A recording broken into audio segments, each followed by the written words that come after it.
Have you ever asked your child, "How was your day?" and just gotten a one-word answer like fine or good?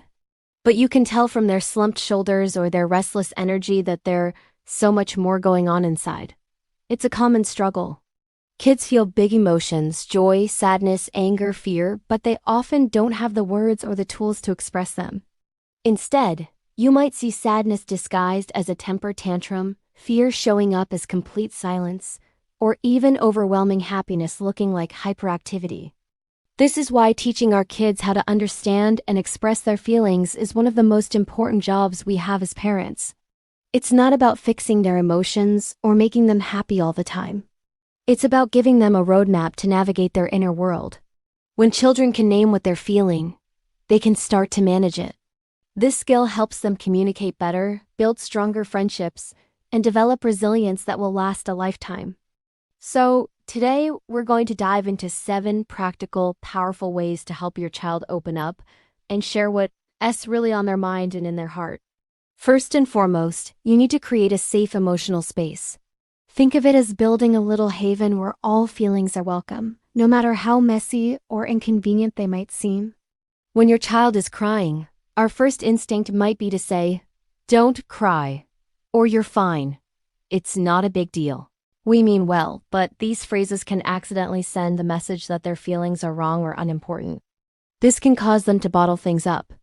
Instead, try using gentle, validating language.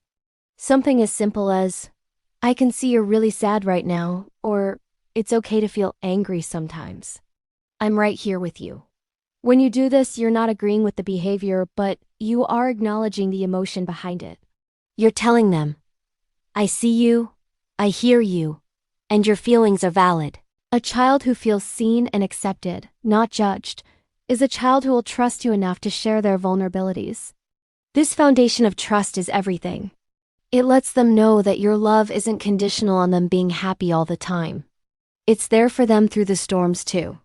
Now, for younger kids especially, talking directly about feelings can be really intimidating. That's where the magic of play and art comes in. Play is the natural language of children. It's how they process the world, and it's a fantastic backdoor into their emotional landscape. Instead of a direct interrogation, you can use their toys to get the conversation started. Pick up a teddy bear and say, "I wonder how this bear is feeling today. He looks a little droopy." Or if they're building with blocks and the tower falls, you can observe, "Oh, that must be so frustrating for your little Lego person." Art is another incredible outlet. Lay out some crayons or paints and ask an open-ended question like, "Can you draw what your day felt like?" You might be amazed at what they create. A stormy cloud, a bright yellow sun, a tangled scribble of lines, it's all information. You can then talk about the drawing. "Wow, that's a lot of red in your picture. What was happening when you felt that red color?" This indirect approach takes the pressure off and allows them to express complex feelings in a way that feels safe and natural to them. You can't describe a feeling if you don't have a word for it. That's why building an emotional vocabulary is so crucial. We often stick to the basics: happy, sad, mad. But the world of emotions is so much richer than that. Start introducing more nuanced words into your daily conversations. When you're reading a book, you can point out, "Look, the character seems frustrated because he can't tie his shoes." Or if they're jumping up and down before a birthday party, you can say, "You seem so excited." Label their emotions and your own. If they're struggling with a puzzle, you can say, "You look like you're feeling a bit frustrated with that piece." It can be tricky. If you're laughing at a movie, you can share, "This part is so silly. I'm feeling really cheerful." By consistently naming these feelings, you're giving them the labels they need to understand their own internal experiences. It's like giving them a dictionary for their heart. The more words they have, the more precisely they can communicate what's going on inside, which reduces the need to act out their feelings in physical ways. Children are mirrors. They learn how to handle their emotions by watching how you handle yours. This is why modeling healthy emotional expression is perhaps the most powerful tool you have. It's not about being a perfect, emotionless robot. It's about being an authentic human who manages their feelings constructively. If you've had a long day, it's okay to say in an age-appropriate way, I'm feeling really tired and a little grumpy right now, so I'm going to take 5 minutes to sit quietly and have a cup of tea. This shows them that it's normal for adults to have tough feelings, and it models a healthy coping strategy. You're demonstrating that you don't yell or slam doors when you're frustrated. You take a moment to regulate yourself. You can talk about your feelings in a calm way. For example, I was a little nervous about that big presentation at work, but I took some deep breaths and it helped me feel calmer. When they see you naming your feelings and taking positive steps to manage them, they learn that they can do the same. You are their primary teacher for emotional intelligence. This next tip might sound simple, but it's incredibly difficult in practice. Listen more than you talk. When our child finally opens up to us, our instinct is often to jump in and fix the problem. They say, "No one played with me at recess." And we immediately respond with, "Well, did you ask them to play?" Next time you should try ... We want to take away their pain. But often, what they need most in that moment is not a solution, but a listener. They need a safe space to simply offload their feelings. So, when they start talking, give them your full, undivided attention. Put your phone down, turn off the TV, and make eye contact. Let them get it all out without interrupting. You can use simple affirmations to show you're listening, like, "I see," or "That sounds really hard." This is called validation. You're simply holding space for their feelings. Often, once they feel heard and understood, they will either feel better on their own, or even start brainstorming their own solutions. Giving them the gift of your quiet, focused attention is one of the most powerful ways to say, "I'm here for you, and what you feel matters."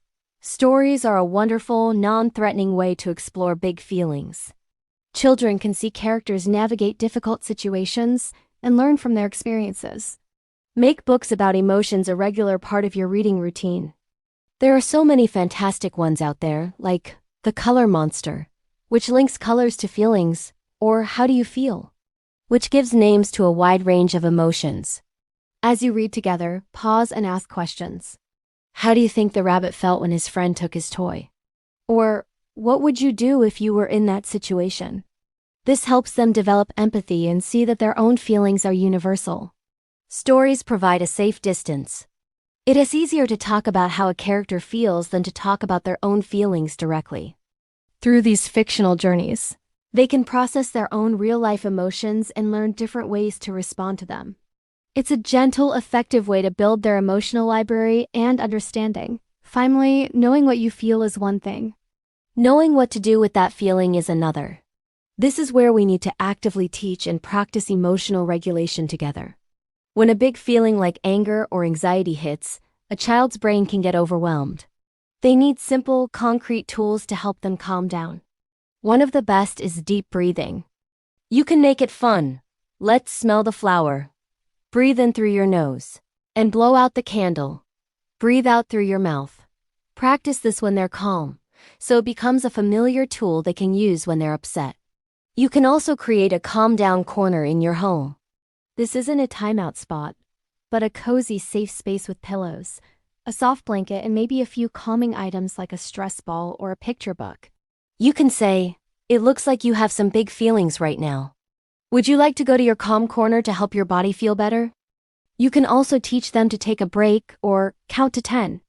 By practicing these techniques together, you're teaching them that feelings are like waves. They come and go. It's okay to feel overwhelmed, and it's smart to take a moment to calm down before trying to talk or solve a problem.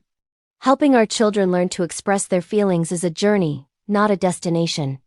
It's not about shielding them from sadness or anger. It's about giving them the confidence to face those feelings, knowing they have the tools to navigate them and a safe person to turn to. By creating a safe space, using play and stories, building their emotional vocabulary, and modeling healthy coping skills, you are giving your child an incredible gift. You're nurturing an emotionally intelligent, empathetic, and resilient human being who knows that all of their feelings are valid and that they are loved unconditionally. Thank you so much for joining me today. I hope these tips are helpful for you and your family. If you enjoyed this video, please give it a thumbs up, and don't forget to subscribe for more content on mindful parenting. I do love to hear from you in the comments. What are some of your favorite ways to help your kids talk about their feelings? See you in the next video.